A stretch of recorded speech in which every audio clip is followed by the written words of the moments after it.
अस गुरु को गुरुमुख का दात प्रेमी, सुनो प्रेम की बात प्रेमी। खाते पीते चलते फिरते, खाते पीते चलते फिरते, सोबत जागत बिसर न जात, सोबत जागत बिसर न जात प्रेमी, सुनो प्रेम की बात प्रेमी। कट कट रहे भाल जोई अरे, कट कट रहे भाल जोई अरे, दर्दी के जो दर्द समात, दर्दी के जो दर्द समात, प्रेमी सुनो प्रेम की बात। ऐसी लगन गुरु संग जाती, ऐसी लगन गुरु संग जाती, वो गुरुमुख परमारथ पात, वो गुरुमुख परमारथ पात प्रेमी, सुनो प्रेम की बात।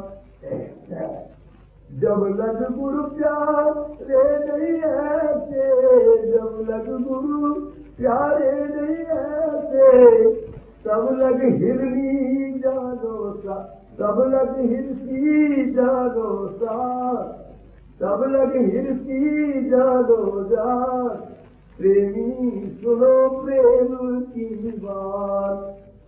मन मुख फिरे किसी का नाई, मन मुख फिरे किसी का नाई, तो कर परमारथ पात, तो कर परमारथ पात प्रेमी, सुनो प्रेम की बात। राधा स्वामी कैसे सुनाई, राधा स्वामी कैसे सुनाई, अब सतगुरु का पकड़ो हाथ, अब सतगुरु का पकड़ो हाथ, प्रेमी सुनो प्रेम की बात प्रेमी, सुनो प्रेम की बात। राधा तुम लोग आए हो उज्जैन से, ये माई आई हुई है, वो 3 और आ गए।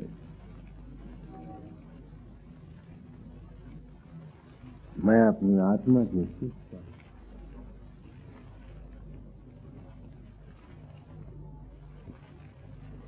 तुझको गुरु मत में क्या मिला, वो तू दूसरों को बताना चाहता।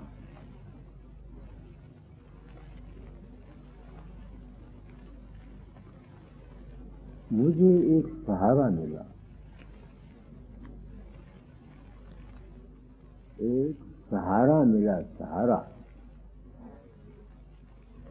1955 में पहले राम भगवान, ईश्वर परमेश्वर, देवी देवता, सिर्फ इनका सहारा लेता था।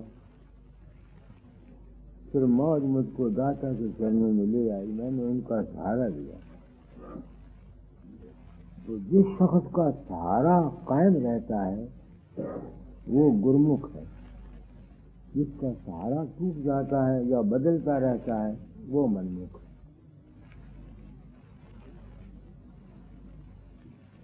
चौबीस घंटे का सहारा रखना एक बड़ा मुश्किल है, मेरा भी नहीं रहता। बाजे बजे इस बानी में आया है ना, खाते पीते सोते जागते उठते बैठते सहारा पकड़े। अब अगर मैं ये कहूं कि सब दुनिया मेरा ही सहारा पकड़े, क्या हो सकता है? सारी दुनिया एक आदमी को, एक ताकत को मान सकती है? कभी न किसी ने माना, न कोई मान सकता है। एक जगह बना लो, उसको पूर्ण मान लो, उसको अपने अंदर रख लो, उसका सहारा पकड़ो। जिस वक्त ये सहारा तुम्हारा दृढ़ हो जाएगा फिर तुमको परमार्थ मिल जाएगा। फिर परमार्थ क्या हुआ? इसको सारा मिल जाता है, उसको क्या मिलता है? उसको खुशी मिलती है, उसको फिक्र नहीं आता, उसको चिंता नहीं व्यापती, उसको गम नहीं सताता। तो परमार्थ कोई और होगा इन संतों के पास, मुझे नहीं पता। हमारा बेफिक्र, बेगम, बेचिंत और ना डोलना ही परमार्थ है। हमारे आत्मा की वो अवस्था जहाँ हमको चिंता ना आए, फिक्र ना आए, वहम ना आए, भ्रम ना आए, शंकाएं ना आए, उस अवस्था का नाम मैं परमार्थ समझता हूँ। शायद संतों का कोई और परमार्थ, मुझे नहीं, मैं नहीं जानता। पहले हम आनंद लिया करते थे, रूप नजर आ जाते, रोशनी की फुलवाड़ियां नजर आती, बड़े बड़े तालाब नजर आते, आनंद लिया करते। अब मेरी अपनी तबीयत इनसे भर गई, और ये भरने, अब ये आया है उज्जैन वाला एक आदमी, वो कहता बाबा तू आया, तूने कहा मैं बीमार हूं, और ये वहां से भागा हुआ आया। अब ये कहता है कि मैंने इसको बोला कि मैं बीमार हूं। अब दुनिया को ना कहूं, मेरी आदमी जमीर तो मानती है ना कि मैं नहीं गया इसके अंदर, ना मैंने इसको कहा, ना मुझे इसका ख्याल आया ये कौन है।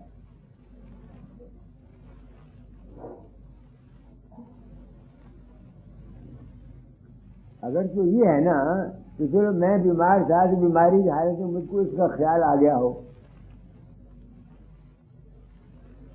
उज्जैन का ध्यान आ गया हो, इसका मुझे तो उज्जैन का भी कोई ख्याल नहीं आया ना।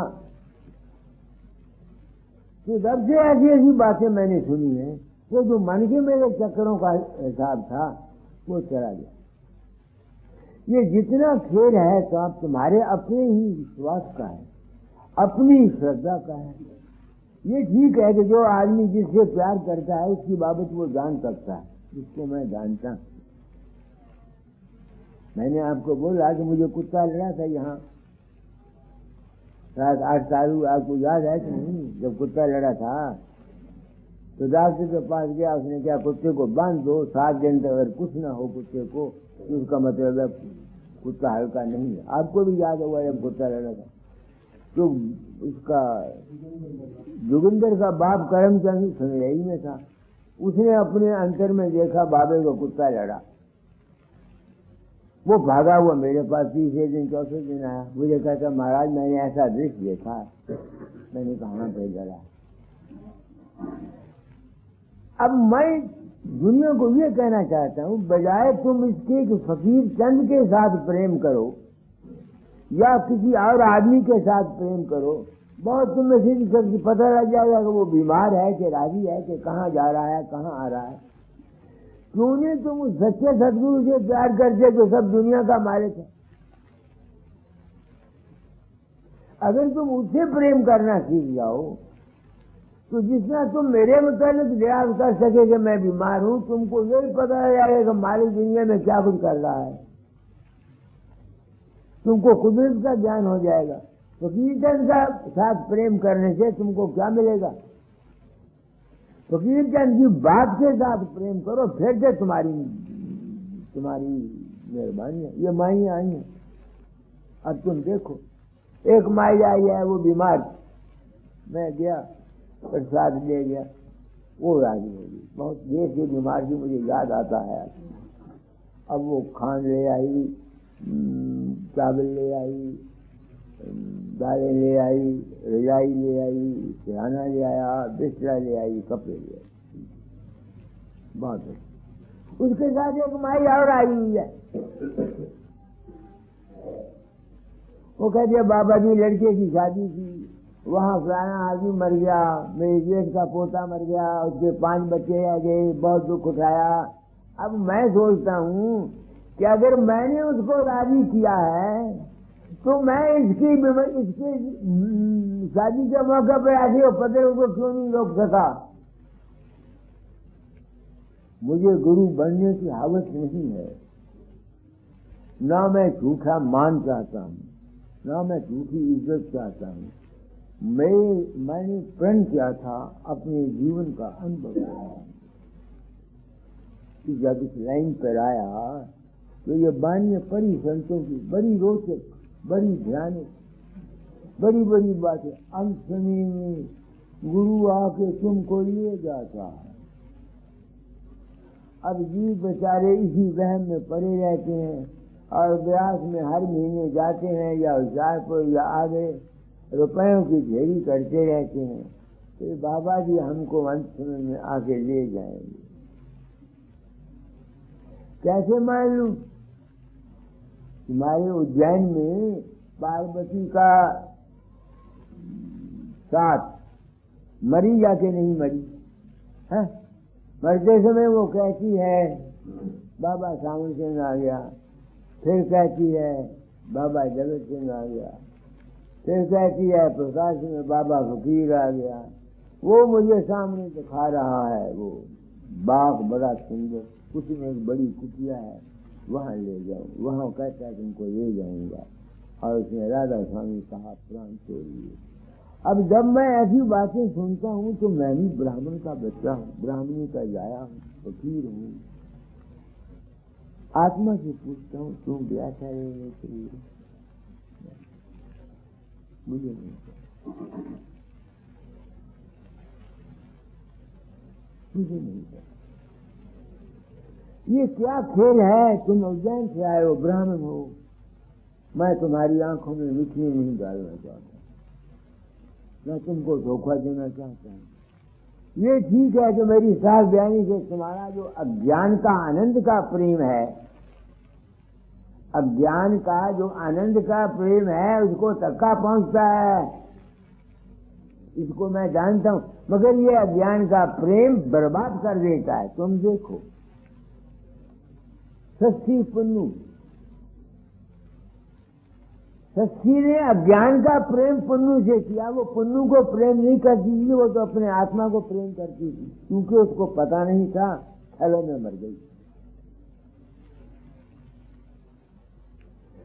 सोनी महिवाल इश्क काले, इश्क था उसे अपने मन के अंदर थी। महिवाल का एक बहाना थी, चिराग कच्चे खड़े करके डूबे। जिस तरह से ये इश्क दुनिया की जिंदगियों को बर्बाद कर देता है। एक आदमी है, वो किसी और पर आशिक हो गया, वो अपना खानदान नहीं देखता, अपना कोई नहीं देखता, अपना पैसा नहीं देखता, पागल हुआ फिरता है। तुम उसकी जिंदगी को क्या कहोगे? अच्छा कहोगे? माँ बाप दुखी उससे, खानदान उससे दुखी। ऐसे ही जो आदमी अज्ञान की भक्ति गुरु की करते हैं वो भी बर्बाद हो जाते हैं। ना घर के ना घाट के, घर छोड़ा जंग। यही वास्ते कबीर ने पहले शब्द में कहा, दयाधार धर्म को पाले जब से रहे उदासी, सत्यनाम साई को मिलिए कहे कबीर अविनाशी, कहे कुछ शब्द बाद को त्यागे छोड़े मान गोपाना। ऐसे ऐसे शब्द तुमने पढ़े हैं कि नहीं पढ़े? तो फिर काम क्या है? दुनिया में रहते हुए अपनी अपनी ड्यूटी को पूरा करो, फर्ज को पूरा करो, साथ ही अपना एक इष्ट बना लो। वो इष्ट जो है असली पूर्ण ब्रह्म, मालिक, सर्वशक्तिमान, परमात्मा, आधार, प्रकाश और शब्द, पार ब्रह्म और शब्द ब्रह्म। मगर क्योंकि तुम वहां तक नहीं पहुंच सकते, शुरू में तुम नहीं, इस वास्ते एक निष्ठा बना लो। उस रूप में उस गुरु ब्रह्मा, गुरु विष्णु, गुरु महेश्वरा, साक्षात पार ब्रह्म सत्य उस गुरु के रूप को जो अंतर में प्रकट होता है, अगर मेरा ही ध्यान करके इसको ये मत सोचो वो कबीर चंद है, राम का लड़का है, होशियारपुर में रहता है, उसको पूर्ण माने विश्वास के साथ कि इससे तुम्हारी जिंदगी अच्छी बन जाए। तो मैंने शब्दों के अर्थ आपको बता दिए। प्रेमी सुनो पढ़ो, प्रेमी सुनो प्रेम की बात। प्रेमी सुनो प्रेम की बात, प्रेमी सुनो प्रेम की बात, सेवा करो प्रेम से गुरु की, सेवा करो प्रेम से गुरु की, और दर्शन पर बल बल जाए। क्योंकि अगर तुम्हारा इश्क नहीं है, प्रेम नहीं है, तुम्हारा मन इकट्ठा हो नहीं सकता। मन को एकाग्र करने के लिए किसी ने मूर्ति बनाई, वो मूर्ति का ध्यान करता है, कोई जिंदा मूर्ति का ध्यान करता है। दूसरी मूर्ति के ध्यान की बजाय जिंदा मूर्ति का ध्यान ज्यादा फायदेमंद है। मिसाल देखो, एक सुंदर औरत है, तुम उसकी फोटो देखते हो, तुम्हें और लुत्फ आता है। अगर वही जिंदा तुम्हारे सामने आ जाए, जब तुम उसको देखोगे तुम्हारे मन की हालत बिल्कुल और बदल जाएगी। इस वास्ते सत्संग में जाकर गुरु के दर्शन, उससे प्रेम करो और फिर उसकी बात को समझने की कोशिश करो। जो शख्स गुरु के सत्संग में जाकर गुरु की बात को समझने की कोशिश नहीं करता, वो मूर्ख है।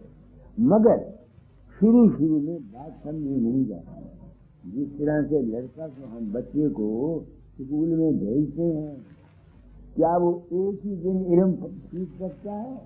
उसको कुछ समय लगता है, 6 महीने 4 लगेंगे, फिर वो कहते 1 2 3 4 पढ़ने के काबिल हो जाएगा। तो ये सिर्फ वो मुंह मास्टर के मुंह में देखता रहे कि मास्टर नु कपड़े ही पहनांदा रहे, तो जो मास्टर कहता उन्होंने ना सुने तो उसमें इल्म आ सकता है? नहीं आ सकता। मैं बूढ़ा हूँ, तकलीफ है, ज्यादा बोल नहीं सकता। आप लोग आए हैं, आपके ये मानी आए हैं, तुमको जो कुछ मिल रहा है माताओं, तुम्हारा विश्वास श्रद्धा है, ये मेरा तजर्बा। मैं खुद हैरान, आपको क्या बताऊं। कल ही मुझे एक चिट्ठी आई है मेरठ के इलाके, एक औरत था, उसका लड़का था, उसके दोनों कान में खराबी थी, डॉक्टरों को दिखाया, उनका ऑपरेशन किया। वो लिखती है उसके लड़के को रात को सपना आया, मैं डॉक्टर ले गया कोई, उस डॉक्टर ने उसका सपने में ऑपरेशन कर दिया। सपने में उसके कान का एक का ऑपरेशन कर दिया और उसका कान ठीक हो गया। अब वो लिखता है कि बाबा जी दूसरे कान, जिस तरह इसका ऑपरेशन कराया, दूसरे कान का भी ऑपरेशन करा दो।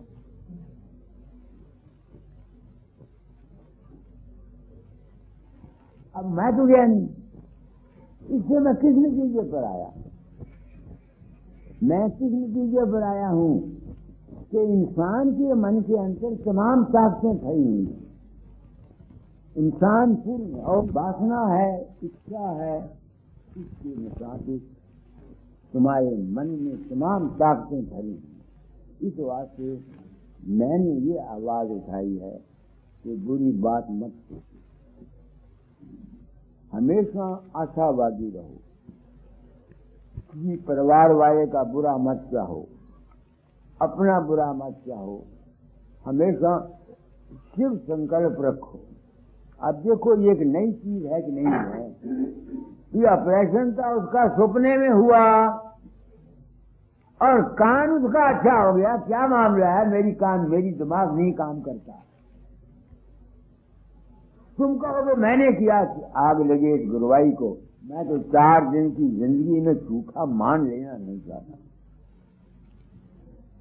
प्रेम, ज्ञान, मोहब्बत, शुभ भावना तुम्हें देता हूँ, बाकी मुझे इन बातों का कोई पता नहीं होता। जिसका जी चाहे मेरे पास आए, जिसका जी चाहे मेरे पास ना आए। किसी का जी चाहता है, समझता है कि मैं सच्चाई पसंद इंसान हूँ, जो कोई मानवता मंदिर की मदद करना चाहता है कर दे, अगर नहीं करना चाहता तो जहन्नम में जाए। 4 दिन की जिंदगी, आज पिछले कर्म किए हुए को आज भुगतना है। अगर आज तुम लोगों को धोखा देकर, फरेब देकर, 420 करके तुम लोगों से धन ले जाऊं, पैसे ले जाऊं, मान ले जाऊं, इज्जत ले जाऊं, मत्थे टिका जाऊं, अगर कोई कर्म का फल है तो मुझे आगे देना पड़ेगा, मैं बच नहीं सकता। तो आप लोग आए हैं, माई आए हैं, मैं आप लोगों की कदर करता हूँ, आपको नमस्कार करता हूँ। जो कुछ मेरे पास है एक जगह विश्वास रखो, रह गया मैं, होगा मेरे पास कुछ, मुझे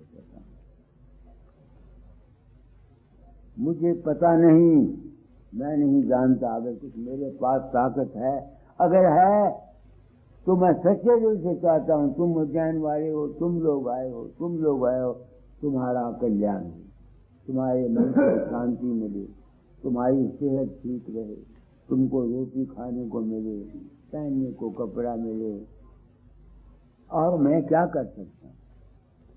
यही कुछ कर सकता हूँ। तो आज मैंने आपको बहुत कुछ कह दिया, अपनी ड्यूटी भी पूरी कर। एक जगह विश्वास रखो, चलते फिरते, उठते बैठते, सोते जागते, वो जो तुम्हारा इष्ट है, मैं नहीं कहता तो मुझे इष्ट बनाओ ना, मेरी तो बात को समझो। बानी गुरु, गुरु है बानी, बानी अमृत सारे। बानी जो मैं लफ्ज कहता हूँ, उसकी जो समझ है उसको कबूल करो, तुम्हारा कल्याण होगा। मुझे पूजने से तुमको तुम्हारे विश्वास के मुताबिक रिद्धि सिद्धि आ जाएगी, ये ठीक है। वो रिद्धि सिद्धि मैंने नहीं देनी, वो तुम्हारे विश्वास और तुम्हारी श्रद्धा, तुम्हारे यकीन ने देनी है तुमको रिद्धि सिद्धि। ये नहीं कि मैंने दी है तुमको, ना, ये झूठी बात। तुम आए हो, हमेशा आ जाते हो, मेरे पास क्या रखा है?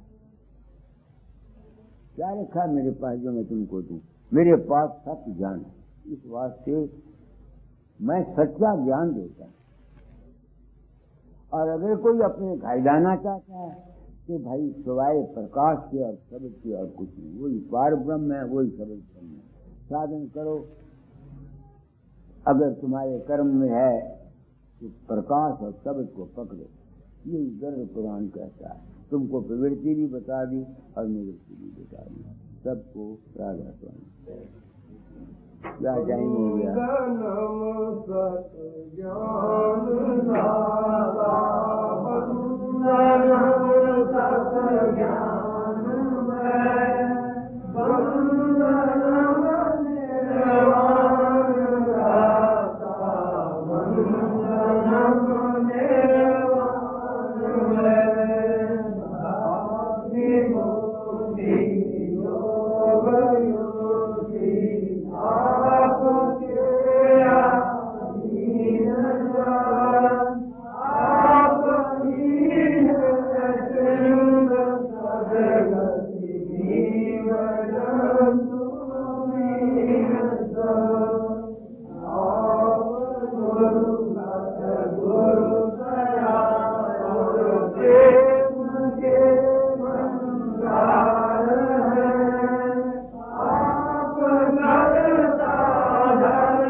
बधाई मेरे लिए बचत बधाई सत्संग पाया रे मेरे लिए बचत बधाई दूर फिरी में वो तेरा दूर फिरी जल में वो तेरा वेद कहीं नहीं पाया रे वेद कहीं नहीं पाया रे मेरे लिए बचत बधाई सत्संग पाया रे मेरे लिए बचत बधाई संत मता आते ऊंचा गहरा संत मता आते ऊंचा गहरा वेद कतेवन जाना रे वेद कतेवन जाना रे मेरे लिए बचत बधाई सत्संग पाया रे मेरे लिए बचत बधाई बड़ा भागी कोई रे प्रेमी बड़ा भागी कोई रे प्रेमी तिनको मरम जनाया रे तिनको मरम जनाया रे मेरे लिए बचत बधाई संग सत्संग पाया रे मेरे लिए बचत बधाई राधा स्वामी मेरी तेरी बहुवारे राधा स्वामी मेरे जीव उबारे उन महिमा अगम अपाया रे उन महिमा अगम अपाया रे मेरे लिए बचत बधाई सत्संग पाया रे मेरे लिए बचत बधाई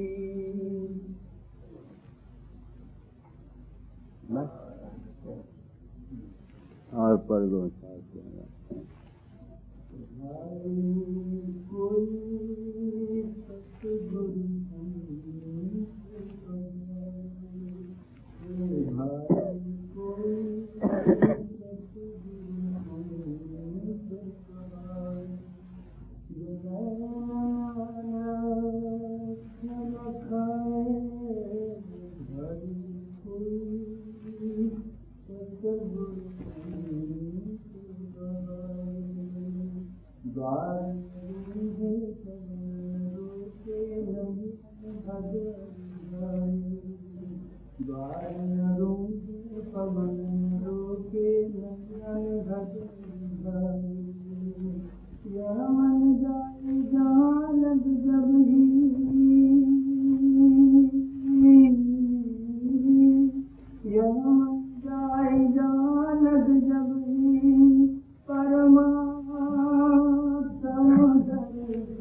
सतगुरु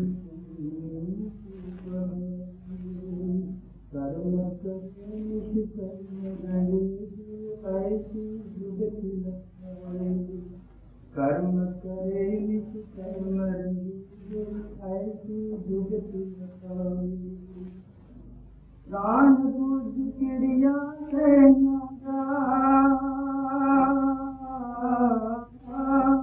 प्राण बुझ क्रिया से भोग में जोग जगाए भाई कोई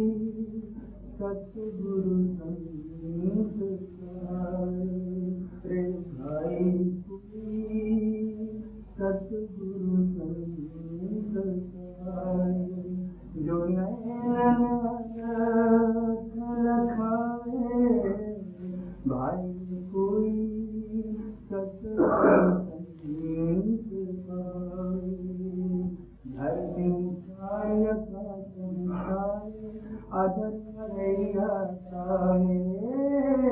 अदर मरैया शून्य शिखर की साथिला पर शून्य शिखर की साथिला पर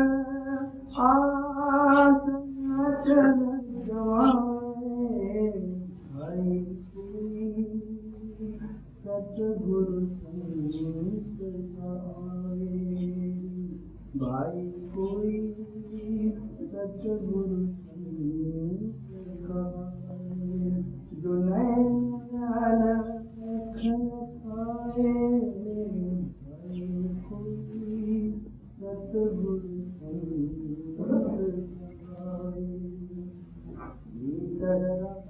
तो बादल जैसे दूसरा दर्शन भीतर तो बादल जैसे दूसरा दर्शन कहत कबीर बताए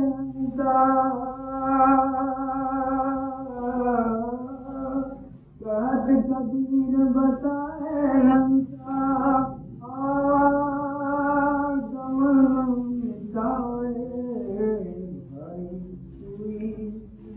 सतगुरु जो नैन खाए भाई कोई भव से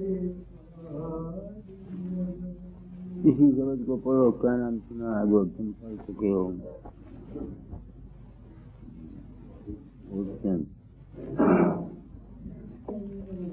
इसी को दो, आपकी आवाज बहुत मध्यम।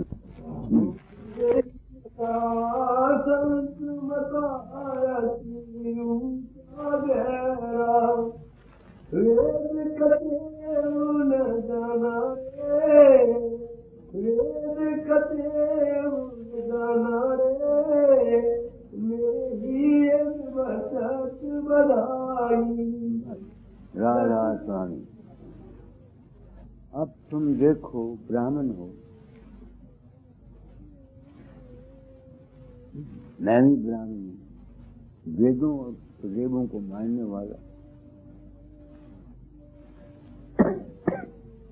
किस्मत मेरी, मौत, तकदीर, उसकी इच्छा मुझको दाता के चरणों में ले गई। मैं तो सनातन के असूल के मुताबिक आया था कि वो मेरा राम है। वहां से ये वाणी मुझे मिली। अब अगर मैंने उम्र खोजी इस बात को जानने के लिए कि वो संत मत जो ऊंचा है, इसमें क्या बड़ाई है, क्या इसमें बड़प्पन है, इसके जानने में मैंने अपनी उम्र खोजी। और अब पता लग गया कि वो ठीक, वो कहाँ गया विनाश वाला। तुम वहां यहां बैठो, दूर की दुआ से बैठे, पगले न हो। अब तुम सोचो कि अगर मैंने अपना जीवन इस खोज में खो दिया तो मैं मजबूर। अब मुझे यह समझ लगी कि संतों का मार्ग वाकई कोई नहीं जान ऊंचा है। और वो समझ सिर्फ एक ख्याल से मुझे आई कि मैं किसी संत से नहीं जाता। बस रोज तुमको बताता रहता हूं। कोई कहता है बाबा मैंने तुमको प्रकाश के बीच में पद्म के फूल पर बैठा हुआ देखा। कोई कहता है तूने मुझे दर्शन दिए, तू बीमार था। और कल का वाकया कि बिल्कुल ही नया मैंने सुना है। एक आदमी की चिट्ठी आई, वो कहते मेरे लड़के के कान दोनों रात से डॉक्टर कहते रहे चीरा दो, ऑपरेशन कराओ। उस लड़के के अंदर मैं प्रगट हुआ, एक डॉक्टर को ले गया और डॉक्टर ने सपने में उसको ऑपरेशन किया, और जब वो जागा तो उसका कान ठीक था। इन बातों ने मुझको संत मत की सच्चाई का जिक्र किया। तुम लोग इस मंजिल तक नहीं पहुंच सकते क्योंकि तुम द्वेष में फंसे हुए हो। तुम अपने अंतर में किसी चीज से प्रेम करते हो, किसी गैर से प्रेम करते हो। राम से करते हो, कृष्ण से करते हो, बाबा फकीर से करते हो, देवी से करते हो, किसी से प्यार करते हो। वो जिससे तुम प्यार करते हो वो कौन है? वो तुम्हारा अपना ही मन है, तुम्हारा अपना ही आत्मा है। हमने कहाँ जाना है? हमने जाना है आत्मा से परे। क्यों आत्मा से परे क्यों जाने का ख्याल है? ये सवाल मैं क्यों आत्मा है, पर मैं क्यों आत्मा से परे जाना था?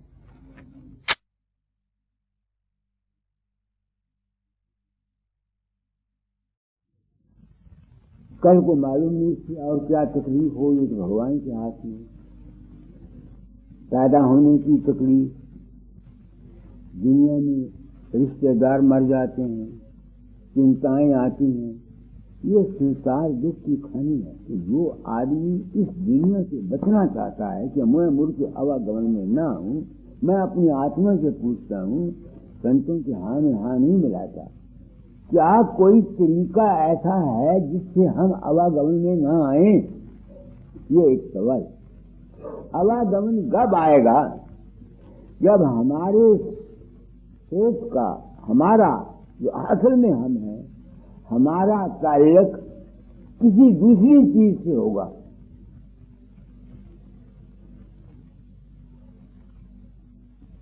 आवागमन हमको हमेशा तब आएगा जब हमारा अपना जो सुर्ख है, इसका संबंध, इसका मोह, इसका ताल्लुक किसी दूसरी शय से होगा। पुत्र से हो, बेटे से हो, फकीर चंद से हो, गुरु से हो, या राम से हो, या किसी इष्ट से हो। जब तक ये ताल्लुक हमारा है, तो जब हम शरीर छोड़ेंगे, जिसके साथ हमारा ताल्लुक है, हम उसके साथ दोबारा फिर मिलेंगे और उसके संबंध में आएंगे। आएंगे कि नहीं आएंगे? यही आपने पढ़ा है ना, मर गए। कल इन्होंने मजमून पढ़ा, जिनको जरूर जो कल की अखबार में से पढ़ के अपने आप को तसल्ली कर सकते हैं। तो उससे बचने का क्या तरीका है? उससे बचने का मेरी समझ में जो इस उम्र में आया वो सिर्फ ये है कि हमारा कोई ताल्लुक किसी चीज के साथ ना रहे, अटैचमेंट, यहां तक कि गुरु के साथ भी ताल्लुक ना रहे। जो शख्स किसी गुरु देहधारी के साथ ताल्लुक रखते हैं, जब वो मरेंगे उनको आवागमन जरूर होगा।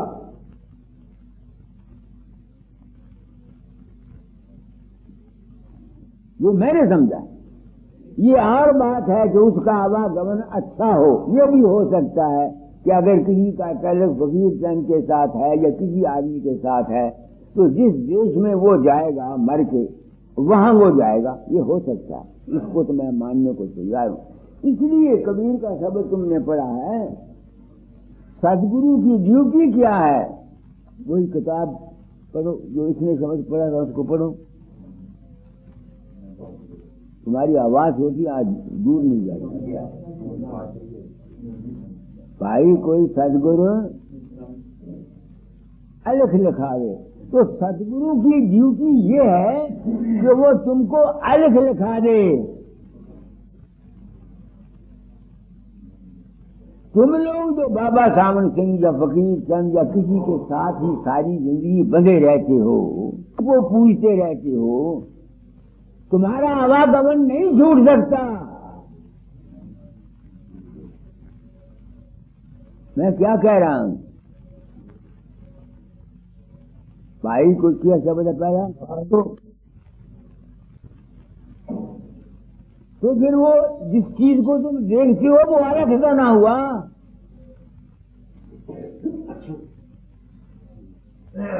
पढ़ो। भाई कोई सतगुरु संत कहावे, नैनन अलख रखावे। भाई कोई सतगुरु संत कहावे। पता नहीं कबीर संत सदगुरु होता हुआ दुनिया को कैसे अलग रखाता था, ये तो उसको पता होगा, मुझे नहीं पता। मुझको तो अलग दिखाया तुम लोगों ने, जिन्होंने मुझे ये कहा कि मेरा रूप तुम्हारी मदद करता है और मैं नहीं होता।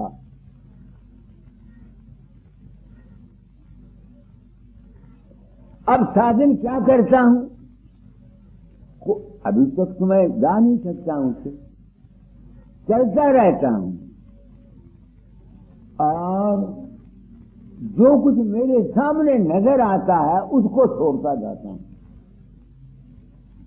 छोड़ने की कोशिश करता रहता हूं।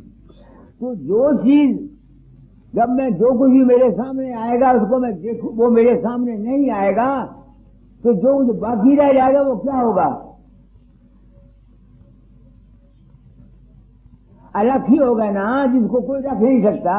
तो जब तक हम साधन करते हैं, जो कुछ हमारे सामने आता है, खाया राम आए, कृष्ण आए, सूरज आए, चांद आए, अनेक प्रकार की रचना आए, वो तो अलग है नहीं, क्योंकि वो तो रखा जा रहा है। वो तो कहते हैं अलग को रखो। जब से मुझे ये तुम लोगों से ज्ञान हुआ, तुम आए हो मेरे पास, तुम मुझे गुरु मानते हो, मैं तुझे गुरु मानता हूं। मुझे गुरु बनने की हावत नहीं है, ना मैं मत्थे टिकाने की ख्वाहिश रखता हूं, ना ये बात नहीं। मैं आप लोगों की इज्जत करता हूं, मगर मेरे पास इतने फंड नहीं है बरखुरदार जो मैं लोगों की मदद कर सकूं, इतना पैसा नहीं। ये मेरी तरफ से तुम काम है, सारी उम्र यहां पड़े रहो, मुझे मेरा क्या दुख।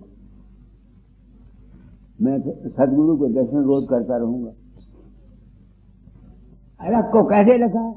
जो जो कुछ मेरे अंदर प्रकट होता है मैं जानता हूं ये अलग नहीं है, इसको छोड़ने की कोशिश करता हुआ ऐसी अवस्था में जाना चाहता हूं जहां केवल मेरी अपनी जात की ही चैतन्यता है और दूसरा कोई नहीं। जब तक ये अवस्था किसी को अंत समय में नहीं आएगी, उसका आवागमन सूचना नामुमकिन। संत मत का उनके लिए कोई ताल्लुक नहीं, क्योंकि ये संत मत जो है ये ऊंचा पैरी बानी पड़ो क्या है?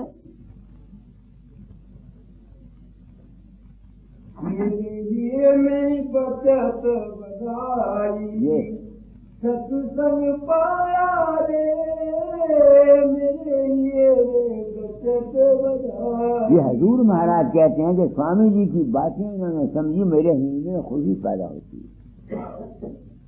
आगे ढूंढ फिरी जग में बहुत तेरा, ढूंढ फिरी जग में बहुत तेरा, वेद कहीं नहीं पाया रे। किसी ने भेद नहीं दिया, राग नहीं। राधा स्वामी मत में सदगुरु की महिमा क्या है? वो राग देता है, वो भेद देता है, मगर उस भेद को कोई लेने वाला है भी? वो आदमी आया है और आज नालायक निकली, नुकसान हो गया, काटा पड़ गया, समझ गए, दुखों का मारा आ गया, अब वो ज्ञान हासिल करना चाहता है। अब वो दुनिया के दुखों से घबराकर ज्ञान हासिल करना चाहता है, शांति हासिल करना चाहता है। तो शांति इस दुनिया में है कहाँ? इस दुनिया में तो शांति का नाम नहीं है। यहाँ दुख भी है, सुख भी है, आनंद भी है, बेआनंदी भी है, मौत भी है, जिंदगी भी है, धूप भी है और छाया भी है। तो वो मैंने प्रण किया था कि अपना अनुभव से आज मैं कह रहा हूं, मैं जानता नहीं हूं कि मेरी बात को तुम क्या बहुत से बहुत कोई आदमी क्या समझेगा। और अगर समझ भी जाए तो उस मंजिल पर जा नहीं सकता। क्यों? मैं खुद गिरता रहता हूं। मेरी रास्ते में मंजिल का पता तो लग गया, मुझे अपने घर का रास्ता तो पता लग गया, मगर चला नहीं जाता, गिर जाता हूं। क्यों गिरता हूं? कुछ कह नहीं सकता। कर्म, पिछले जो संबंध हैं, पिछले जो मेरे ताल्लुकात हैं रिश्तेदारों के साथ, तुम लोगों के साथ, या मेरे और पिछले के साथ, वो संस्कार मुझे ऊपर जाने से रोक के नीचे गिरा देते हैं। फिर संभलता हूं, फिर चलता हूं, फिर संभलता हूं, फिर चलता हूं, फिर संभलता हूं, फिर चलता हूं। ये मेरा हाल है। मगर रास्ता मुझे, तो मैंने प्रण किया था अपना अनुभव आज मैं कह जाता हूं कि जो कुछ राधा स्वामी मत में, जो कबीर मत में, जो संतों के ऊंचे मार्ग में कहा है वो बिल्कुल ठीक है। तो सदगुरु की क्या ड्यूटी है पर सदगुरु भाई संत, सदगुरु संत कहा भाई कोई सतगुरु संत कहावे, भाई कोई सतगुरु संत कहावे, नैनन अलख दिखावे। कैसे लिखाएगा वो? सत्संग कराएगा तुमको, पहली करी पड़ी ने, सत्संग कराएगा तुमको, बात बताएगा तुमको, भेद देगा तुमको, राज देगा। जब वो तुमको भेद देगा, तुमको राज देगा, तब तुम तुम्हारी समझ में बात आएगी, तब तुम अलग को लग सकने के काबिल बनोगे। जिस तरह से मुझे, इसलिए मैं कहता हूं कि इस उम्र में मेरे सच्चे सदगुरु आप सत्संगी हैं। काश कि मेरे पास धन होता बरखुरदार तो मैं तुझे आज माला माल कर देता।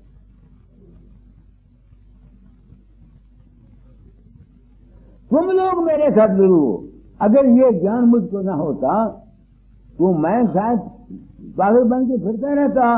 मुझे समझ में आती संत मत की कि संत मत है क्या, क्यों इन्होंने सबका खंडन किया है, क्या बुजुर्गी है संत मत में। अब समझ में आगे दौलत डिगे न बोलत बिसरे, दौलत डिगे न बोलत बिसरे, जब उपदेश दृढ़ावे। जब उपदेश दृढ़ावे, जब वो वचन कहता है तो अपने रूप में ठहर के कहता है। समझे? अलख में रहता हुआ वो कहता है। अब अगर मैं अलख में रहूं तो तुमको जब उपदेश दूंगा, क्या उपदेश दूंगा? यही दे सकता हूं जो मैं दे रहा हूं।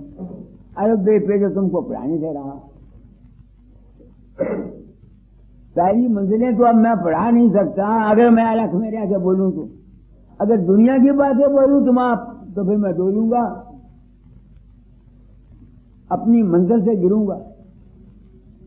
आगे प्राण पूजे क्रिया तेरा, प्राण पूजे क्रिया तेरा, सहज समाधि सिखावे, भाई कोई सतगुरु संत कहावे। अब कबीर का क्या मतलब है शायद समाधि से मुझे नहीं पता।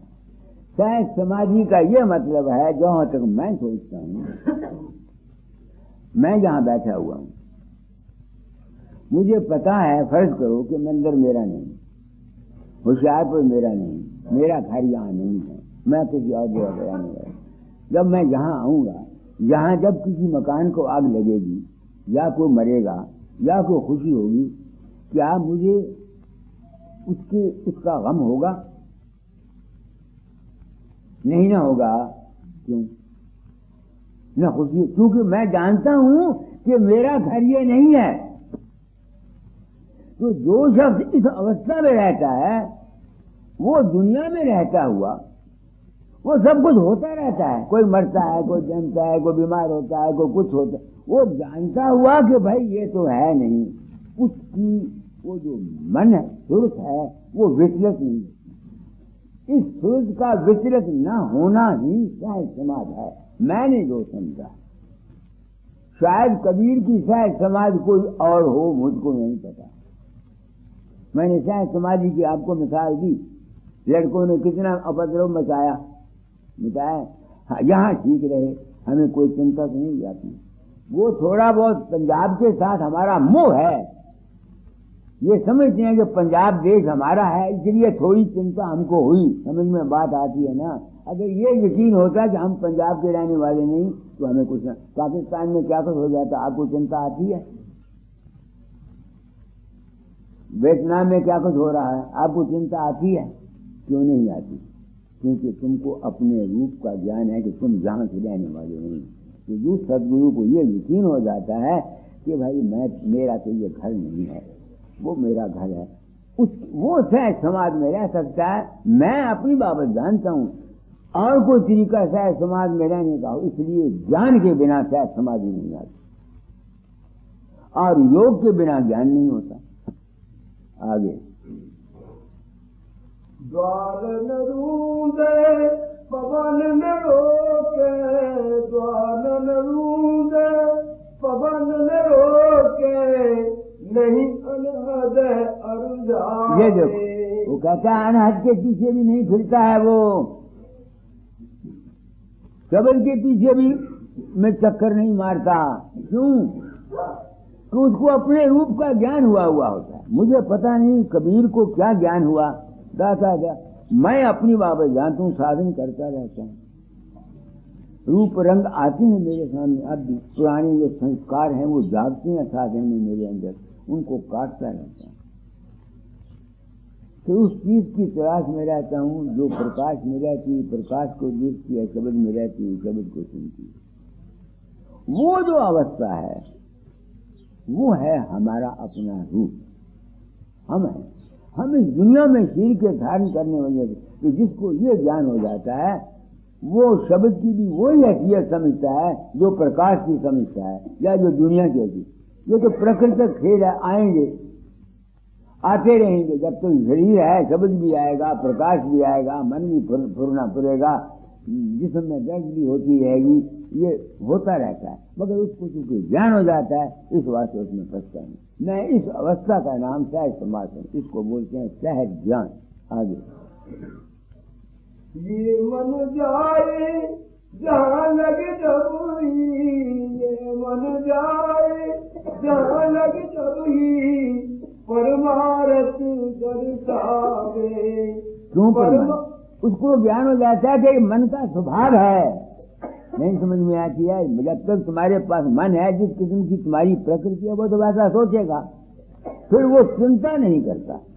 वो दुनिया में रहता हुआ ये खेल समझता हुआ है, दुनिया को खेल समझना ही परमारथ। आगे कर्म करे कर्म रहे दो, कर्म करे ये कर्म रहे दो, ऐसी जुगत लखावे, ऐसी जुगत लखावे, सदा विलास त्रास नहीं मन में, भोग में जोग जगावे। भाई कोई इस अवस्था का नाम है जीवन मुक्त अवस्था। जब ज्ञान, बिना ज्ञान के शांति नहीं है, मगर ये ज्ञान जल्दी आता नहीं। जब तक इंसान को पहले वैराग हो, फिर वो साधन करे, साधन करने के बाद फिर उसको कोई सदगुरु मिले, उसके बाद ना फिर उसको ये अवस्था आती।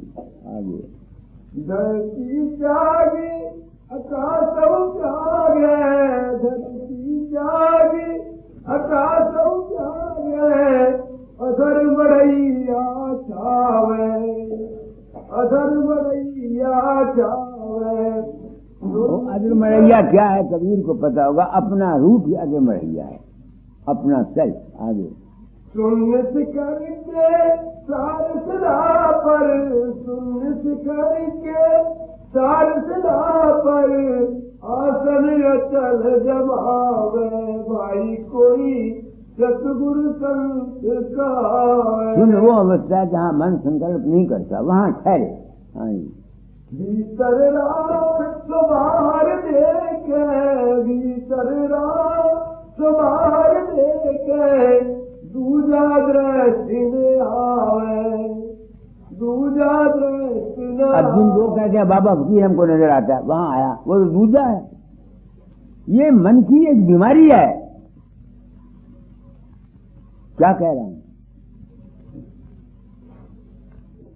किसी को बाबा फकीर हर जगह नजर आता है, बाबा सामने से नजर आता है, किसी को राम नजर आता है, वो देखता है दरख्त में भी वही है, वही है, वही है, वही है। कई मेरे पास पागल बीमार आते हैं, उनको औरतें नजर आती रहती हैं, कोई जिन भूत नजर आते रहते हैं। ये है क्या? ये एक दिमागी बीमारी है। दुनिया इन बीमारों को पूजती है। दुनिया इन बीमारियों को पहुंचा हुआ समझ के पूजती है। मगर जिनको ये नहीं आता उनको एक किस्म का आनंद मिलता है। जिस तरह पागल आदमी होता है ना, वो अपने आप में खुश है, उसको तो कोई दुख नहीं। मेरी लड़की है, नीम पागल है, उसको तो कोई दुख नहीं। दुख तो हम मनाते हैं जो बार वाले हैं। इसलिए बार बार कहा जाता है, काफी वही शब्द पढ़ो पहला, वो कहते हैं संत मता क्या है, वो मैंने बता दिया आपको थोड़े लफ्ज़ों में। मैं बोलना नहीं चाहता था क्योंकि आप लोग आए हुए हैं, इस वास्ते आपको मैंने बता दिया। अब अपने अपने घरों को जाओ माई, आज समझते हो ना, सुखी रहो, एक रूप बना लो, उस रूप को अपने पास समझो। होशियार पर गुरु को मत समझो, अपने दिमाग में समझो। हर वक्त तुम्हारा वो राखा है, हर वक्त तुम्हारा वो साथी है। आगे मेरे लिए मैं बचत बधाई, सत्संग पाया रे। ये मेरे लिए मैं बचत बधाई, ढूंढ फिरी जग में वो तेरा, वेद कहीं नहीं पाया रे, वेद कहीं नहीं पाया रे। संत बतायति ऊंचा गहरा, संत मता अति ऊंचा गहरा, वेद कते न जाना रे, वेद कते न जाना रे। बड़भागी कोई विरले प्रेमी, बड़भागी कोई विरले प्रेमी, जिनको मरम जनाया रे, जिनको मरम जनाया रे। संतों ने इस राज को जो मैंने कहा मरम को बताया नहीं पब्लिक को। क्यों नहीं बताया? पब्लिक इसकी मुस्तहक नहीं है। अगर बता दिया जाए तो डेरे नहीं बनते, सत्संग नहीं बनता, पैसे नहीं आते, रुपए नहीं आते, भेंटे नहीं आते। वो कहता है विरले जीव किसी को बताया, पढ़ो इस कड़ी को। बड़भागी कोई विरले प्रेमी, बड़भागी कोई विरले प्रेमी, जिनको मरम जनाया रे, जिनको मरम जनाया रे। मेरे लिए बचत बधाई, सत्संग पाया रे। राधा स्वामी मेरे से जीव उबारे, राधा स्वामी मेरे से जीव उबारे, खुद में माँ अगम पारे। गुरु क्या उभारना? उभारना कहते एक चीज नीचे डूबी हुई है, उसको उठा दो ऊपर को, पानी के ऊपर चढ़ जाएगी। हम इस माया के चक्कर में बुरी तरह से फंसे हुए हैं। सत्संग से उनकी नजर को, उनके ख्यालात को, उनके मन को ऊंचा किया जाता है। बस इतनी ही काफी है।